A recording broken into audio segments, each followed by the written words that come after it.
এই পৃথিবীতে বাংলাদেশের সবচাইতে বড় দুশমন ভারত। সবচাইতে বড় দুশমন কে? আমরা ভারতকে দেখিয়ে দেব ইনশাআল্লাহ।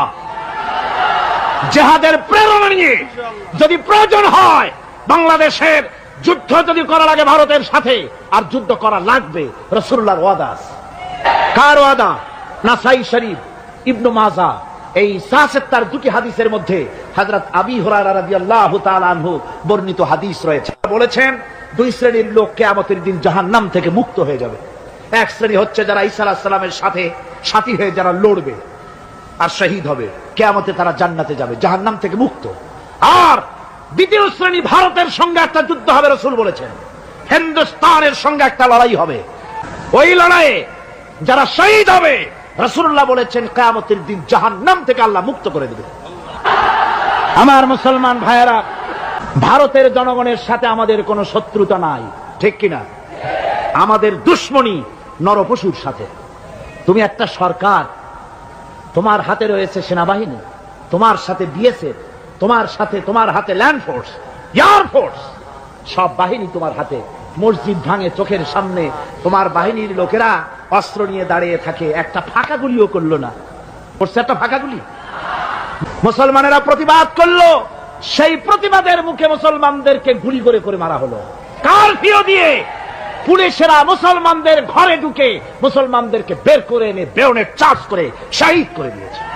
দিল্লিতে, মিরাটে, কলকাতায়, বোম্বে, মাদ্রাস, গোটা ভারতে সাম্প্রদায়িক দাঙ্গা দিয়ে ডুবিয়ে ফেলেছে।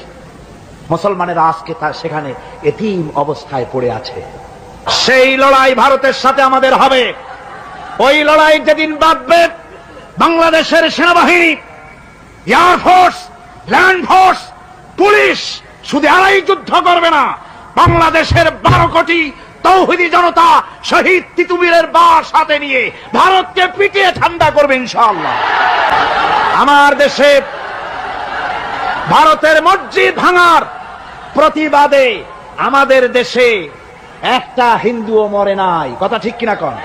কিন্তু ভারতে ভেঙেছে তারা বাবরি মসজিদ। আমার দেশের 15 জন মুসলমান পুলিশের গুলিতে নিহত হয়েছে। আমার দেশে হিন্দু মরে নাই। তোমরা আমার দেশে সেখানে আমার মুসলমান মেরেছো। হযরত আব্দুল্লাহ বিন ওমর রাদিয়াল্লাহু তাআলা আনহু বলছেন যে আমি রাসূলের সঙ্গে কাবা শরীফ তাওয়াফ করতেছিলাম। আমি বলতে শুনলাম রাসূল বলছেন, হে কাবা, তোমার কত মর্যাদা, তোমার কত সম্মান, তুমি কত মহান। কাবা শুনে রেখো, আল্লাহ রাব্বুল আলামিনের একটা মুমিন বান্দার যে মর্যাদা, তোমার মর্যাদা যত হোক একটা মুমিনের চাইতে নিশ্চয়ই বেশি নয়। তোমরা মসজিদ ভেঙেছো আর আল্লাহর মুমিন বান্দাদেরকে ভেঙেছো। ভারত সরকার শুনে রাখো, মসজিদ ভাঙো নাই, তকদির ভেঙেছো।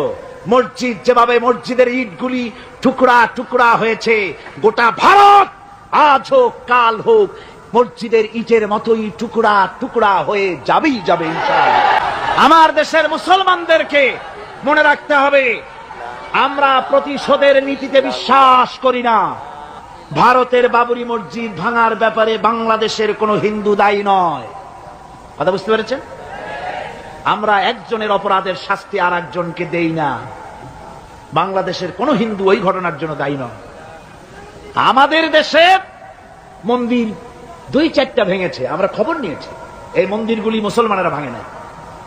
এই মন্দিরগুলি ভারতের এজেন্টদের উস্কানিতে হিন্দুরা নিজেরা ভেঙেছে, মুসলমানেরা ভাঙে নাই। ভারতীয় দালালেরা বাংলাদেশের সারা পৃথিবীতে সাম্প্রদায়িক সম্প্রীতির ভাব মূর্তিকে ক্ষুণ্ণ করার জন্য এই কাজ তারা করেছে। নরসিংদীতে সেখানে দেখা গেছে গভীর রাত্রে কাপড়ের দোকানদার হিন্দু ঘরের সমস্ত কাপড় চোপড় সরাইয়া নিজের দোকানে আগুন দিতে গিয়েছে, পুলিশ তখন তারা ধরেছে। ভারতের 5-8 গোলামেরা হিন্দুদের দিয়ে এই কাজগুলি করাইছে। কোন মুসলমান মন্দির ভাঙে নাই। বাংলাদেশ গোটা বিশ্বের বুকে সাম্প্রদায়িক সম্প্রীতির সহস্র বছরের উজ্জ্বল দৃষ্টান্ত। আলহামদুলিল্লাহ পড়ে। তার কারণ হচ্ছে আল্লাহর নবী বলেছেন, সংখ্যালঘু মুসলিম এলাকায়, সংখ্যাগরিষ্ঠ মুসলিম এলাকায় সংখ্যালঘু অমুসলিম যারা, তারা হতেছে পবিত্র আমানত। ওই আমানতের কেউ যদি খেয়ানত করে, অর্থাৎ অমুসলিমদের উপরে যদি কেউ অত্যাচার করে, তাহলে আমি নবী মুহাম্মদুর রাসূলুল্লাহ সাল্লাল্লাহু আলাইহি ওয়াসাল্লাম কিয়ামতের দিন আল্লাহর দরবারে মুসলমানদের বিরুদ্ধে মামলা দায়ের করব। আমার ভাইয়েরা ভালো করে মনে রাখুন, ভারতের বাবরি মসজিদ সহ এখন তারা আর অন্যান্য মসজিদও ভাঙ্গা শুরু করবে, প্ল্যান নিয়েছে, ভাঙতেছে। তাজমহলকেও তারা ভাঙবে, অন্যান্য মসজিদও ভাঙবার পরিকল্পনা নিয়েছে।